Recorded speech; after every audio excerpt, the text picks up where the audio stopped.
안녕하세요. 권석준입니다. 일론 머스크가 최근 또 한 번 업계를 놀라게 했습니다. 이번에는 반도체 업계에 파장이 일고 있습니다.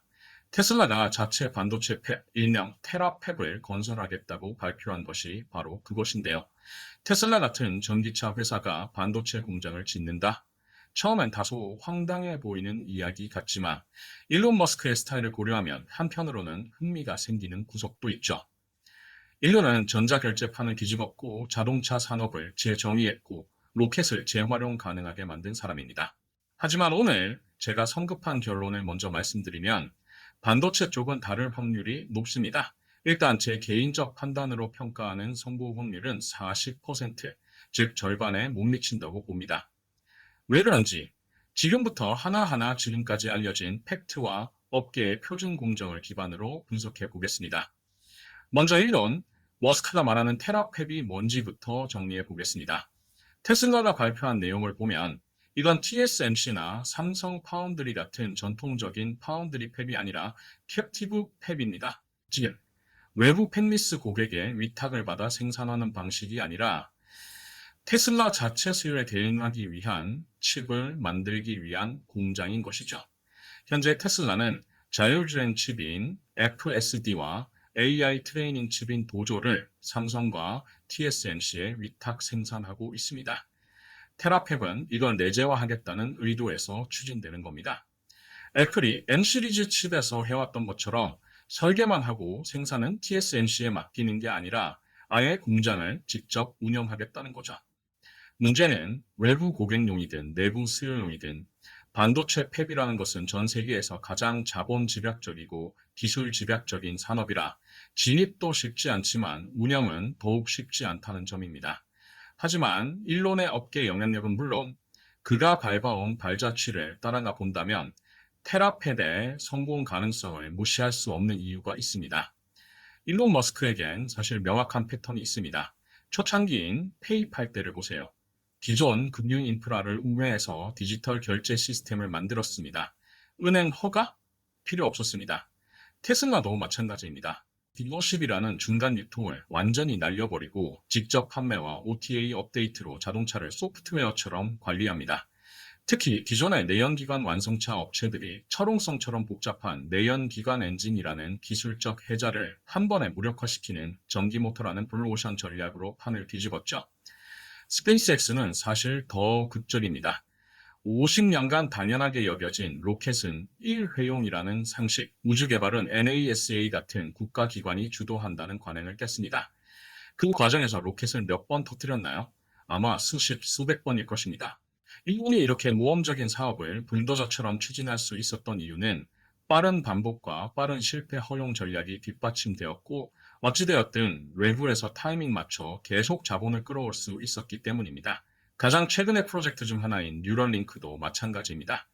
의료기기 승인의 복잡한 장벽을 로봇 자동화로 우회하려는 시도입니다. 마치 페이팔이나 테슬라 같죠.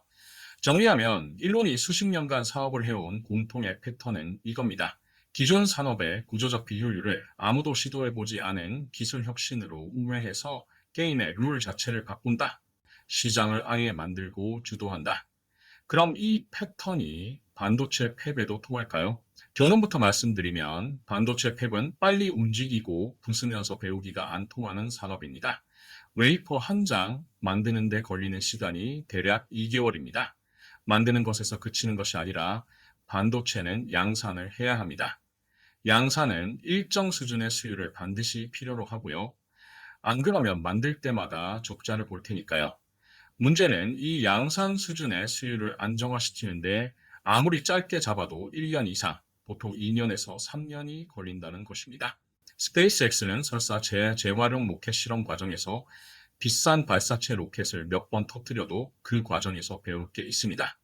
소중한 실패 데이터가 쌓이니까요. 그런데 리퍼는 망가지면 그냥 손실입니다. 물론 실패 데이터가 쌓이긴 하지만 그보다 비용이 훨씬 불리해요. 웨이퍼 한 장에 슬로급이라면 3천만 원, 이 나노급이라면 4천만 원 이상이 날아가는 셈이니까요. 대치 단위로 본다면 공정 안정화가 안 되면 1년에 수십억 달러씩 날아갈 수 있다는 뜻이에요. 더 중요한 건 클린룸을 지배하는 물리학은 그 자체가 유일한 작동 문법이므로 물리학을 우회할 수 있는 빈문이 없다는 겁니다. 일론이 자신 있게 언급한 것처럼 라인 안에서 심지어 담배 피워도 될 정도로 혁신적인 클린룸 기반 공정을 만들 수 있을까요? 현재 상식으로는 절대 불가능합니다. 담배 연기는커녕 공기 중 미세먼지 입자 하나가 운업궤도 웨이퍼 표면 위에 사뿐히 내려앉으면 그 자체로 칩 하나, 심지어는 웨이퍼 전체를 망칠 수도 있기 때문이죠. 이건 물리 법칙이지 시간 압반이 통하는 관료제 시스템이 아닙니다. 그런데 제가 아까 현재 상식이라는 표현을 썼던 것을 눈치채신 분도 있는지 모르겠습니다. 만약 현재 상식을 깨뜨리면 어떤가? 즉, 무해 가능성이 전혀 없느냐? 그것은 아닙니다. 과학기술에서 절대라는 표현은 함부로 사용하면 안 되죠. 무회로를 생각해 볼 수 있는 것이 있다면 몇 개 있습니다. 만약 테슬라가 최첨단 2나노 공정이 아니라 성숙 공정, 예를 들어 5나노나 7나노를 타겟으로 한다면 얘기가 달라질 수 있기 때문입니다. 만약 이렇다면 이론적으로는 그 비싼 ASML의 EUV 장비를 안 써도 되니까 설비 투자가 줄고 수율 안정화도 상대적으로 가속될 것입니다. 그리고 여기서 테슬라의 강점이 하나 있습니다. AI 기반 실시간 결함 감지입니다. 테슬라는 기가팩토리에서 이미 AI 비전 시스템으로 배터리 생산 품질을 관리하고 있습니다.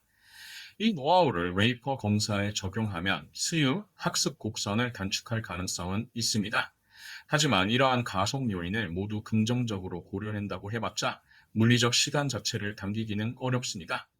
제가 보는 테라펩의 최대 변수는 기술도 돈도 아니고 사실 이러한 숨겨진 시간의 변수에 해당하는 사람입니다. 첨단 펩 하나를 운영하려면 최소 수천 명의 숙련된 엔지니어가 필요합니다. 여기서 말하는 엔지니어 인력 규모는 펩 건설 엔지니어를 제외한 숫자입니다. 그리고 그냥 초짜 엔지니어도 아니고 현업에서 5년에서 10년 경력이 있는 사람들입니다. 테라랩은 일단 미국에 지어지겠죠. 그러면 미국 내에서 이런 숙련된 인력을 다량으로 어디서 확보할 수 있을까요? 가능성 있는 곳으로 세 곳이 있습니다. 1. 인텔 IFS에서 구조조정으로 나온 럭2. TSMC 애리조나 팹에서 과도한 근무 문화 압박으로 이탈한 사람 또 3. 삼성전자의 텍사스 오스틴이나 테일러 팹 경력자 문제는 TSMC, 아리조나, 피닉스 팹이 지금 겪고 있는 문제를 테슬라 테라팹도 똑같이 심지어는 더 심각하게 겪을 가능성이 높다는 겁니다. TSMC 고유의 대만식 위계 문화와 미국 엔지니어들의 문화 충돌, 야근 문화에 대한 거부감, 이런 게 양산 과정에서 전부 표면화됐습니다. 테슬라는 어떤가요? 일론 머스크의 이른바 하드코어 문화는 결과물이 바로바로 확인되는 소프트웨어 개발자들, 엔지니어들한테는 통했습니다. 특히 정띠 젊은 20대, 30대 초반 개발자들은 주 80시간, 심지어 100시간도 감수하죠. 보상만 확실하다면 말이죠. 하지만 고숙련자에 해당하는 분들은 최소 30대 후반이고 대부분 40대, 50대입니다. 이분들은 이전 같은 체력이 없습니다. 이미 결혼도 했고 가족이 있고 체력은 예전 같지 않고 커리어 바꾸는 것도 큰 모험인 분들이죠. 이미 안정적인 커리어를 쌓은 사람들입니다. 이들을 테슬라의 더 심한 압박 문화에 맞출 수 있을까요? 그럼에도 불구하고 만약 일론이 최소 500명 이상의 핵심 공정 인력을 확보한다면 테라펩이 일단 운영까지 올라갈 가능성은 올라갑니다. 그러나 만약 못한다면 이 프로젝트는 시작도 못합니다. 팩이 지어지고 돌릴 사람이 없을 것이기 때문이죠. 인력은 그렇다 치고 그럼 과연 돈은 충분히 있을까요? 2025년 12월 기준 테슬라의 현금성 자산은 26조 원, 단기 투자 자산은 39조 원입니다. 합쳐서 65조 원입니다. 문제는 10나노 이하급의 반도체 팹 하나 짓는데 15조에서 20조가 든다는 것입니다.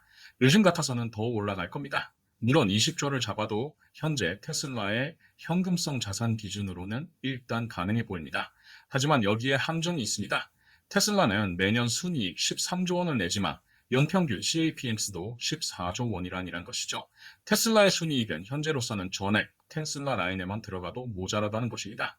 운전 자본을 고려하면 실제로 자유롭게 쓸 수 있는 현금은 대략 20조 원입니다. 즉, 팩 하나는 지을 수 있습니다. 몇 년씩 유지하고 보수할 정도의 여유는 충분치 않습니다. 그리고 여기서 중요한 것이 하나 더 있습니다. 대부분의 팹은 짓고 나서도 최소 2, 3년은 적자를 감수합다. 수율이 안정화될 때까지 돈만 나가는 셈이죠. 테슬라가 이 기간을 버틸 수 있을까요? 보업이 흔들리지 않는다면 가능합니다. 하지만 전기차 시장이 둔화되거나 FSD 개발이 지연되면 팩은 부담이 됩니다. 여기 테라펩에 대해 흥미로운 비교 대상이 하나 있습니다. 그것은 바로 일본의 라피더스입니다. 이 펩은 2022년 일본 정부와 8개 대기업이 공동으로 출범시킨 컨소시엄에서 2025년에 구축한 첨단 선단 공정 전용 파운드리 펩입니다. 일본 정부 보조금 약 73억 달러에서 100억 달러를 받아서 이난형 파운드리를 양산 수준으로 마무리하고 있습니다. 그러면 라피더스와 테라펩을 비교해 보겠습니다. 우선 라피더스를 보죠. 언급했다시피 정부와 기업이 공동으로 만든 컨소시엄을 기반으로 하고 정부 보조금이 수십조 원 들어갔죠. 전형적인 외부 고객 대상 파운드리를 지향하며 IBM의 GAFET 같은 일부 기술 라이센싱도 했습니다. 라피더스 관계자는 잠재적 고객들이 계속 주문을 넣고 있다는 언급을 하기도 했지만 아직 양산 수준의 고객은 없는 것으로 알려져 있습니다. 이에 반해 테라펩은 출자와 건설 그리고 활용까지 민간 단일 기업, 즉 테슬라가 감당하고 테슬라는 이를 위해 자체 현금 65조 원의 주요 자금줄로 활용할 수 있습니다. 철저하게 내부 수요 대상의 캡티브 펩이라는 점은 이 펩이 기존의 파운드리 펩과는 근본적으로 다르다는 것을 의미하죠. 문제는 이 나노 공정은 하늘에서 뚝 떨어지는 것이 아니므로 라피더스처럼 어디선가 기술 라이센싱을 해야 하는데 현재 알려진 바로는 기술 소스 미상이죠. 고객은 테슬라 자신이라고 해도 말이죠. 어쨌든 테라펩이 라피더스 펩에 비해 구조적으로 유리한 이유가 세 가지입니다. 1. 캡티브 펩이라는 점부터가 근본적인 유리함이죠. 왜냐하면 시작부터 고객이 보장되어 있기 때문입니다. 테슬라 자신이 고객이니까요. 추진력도 다르죠. 1번, 머스크 개인의 의사결정은 당연히 일본 관료제의 합의, 꼼꼼한 점검 문화와는 근본적으로 다를 겁니다. 즉, 속도가 다릅니다. 3. 본업 캐시플로는 어떤가요? 테슬라는 전기차로 계속 돈을 법니다. 실패해도 회사가 망하진 않습니다. 라피도스는 현재로서 2027년 양산을 목표로 하는데 고객 확보도 안 됐고 기술 이전도 아직 불확실합니다. 자, 정리하겠습니다. 제가 보는 테라펩의 성공 확률은 40% 정도입니다. 이 펩의 성공 가능성을 높이려면 세 가지 조건이 충족되어야 할 것입니다. 1. 성숙 공정 타겟. 이 나노 공정으로 무리한 진입을 하는 것 대신 일단 5나노나 7나노 공정부터 현실화해 보는 것이 필요할 것입니다. 최소 500명 이상 핵심 공정 인력 확보도 전제 조건이죠. 주로 인텔, TSMC, 삼성의 미국 팩에서 스카우트하려 할 것으로 예상됩니다. 3. 그리고 재무 버티기, 최소 3년의 적자를 감수할 준비가 되어야 합니다. 근본이 되는 모기업 테슬라의 본업이 흔들리지 않아야 함. BYD 같은 중국 전기차의 거센 파도에 맞서서 말이죠. 어쨌든 이 조건들이 만족되어 테라펩이 만약 성공하는 궤도에 오른다면 어떨까요? 이는 이른바 애플 실리콘의 자율주행차 혹은 전기차 버전이 탄생하는 것을 의미합니다. 테슬라는 모빌리티라는 하드웨어부터 FSD 같은 소프트웨어, 그리고 이제는 AI 정보 추론과 처리를 빠르게 담당하는 반도체 칩까지 완전히 수직 계열화된 첨단 모빌리티 회사가 되는 겁니다. 그런데 조건이 제대로 충족되지 않아서 만약 실패한다면 그러면 테라펩은 완공 후에도 과거 삼성 파운드리 사업부가 겪은 이른바 잃어버린 10년을 테슬라도 겪을 수 있습니다. 물론 테슬라는 본업이 살아있고 꾸준한 수요가 있기 때문에 회사 자체가 무너질 것으로 생각하지는 않습니다. 사실 그거 아십니까? 제가 보는 일론의 최대 적은 경쟁자가 아니라 물리적 시간입니다. 스페이스X의 로켓은 실패해도 다시 쏘면 됩니다. 하지만 웨이퍼 수율 학습 곡선은 돈으로도 개인의 천재성으로도 단축할 수 없습니다. 일론 머스크가 이번에도 기존의 산업 문법을 깨뜨리고 상식을 깨고 사람들의 불신을 깰 수 있을까요? 그렇게 되기까지 버티기로 일관할 수 있을까요? 과학자이기도 하는 저는 절대 never 이런 표현 쓰지 않습니다. 철저하게 계속 업데이트되는 자료와 데이터를 살펴볼 뿐이죠. 저는 지켜보겠습니다. 여러분도 함께 지켜봐 주시기 바랍니다. 오늘 분석이 도움이 되셨다면 구독과 좋아요 그리고 공유도 부탁드립니다. 지금까지 스키퍼와 권 교수의 테크딥 다이브였습니다. 시청해 주셔서 감사합니다.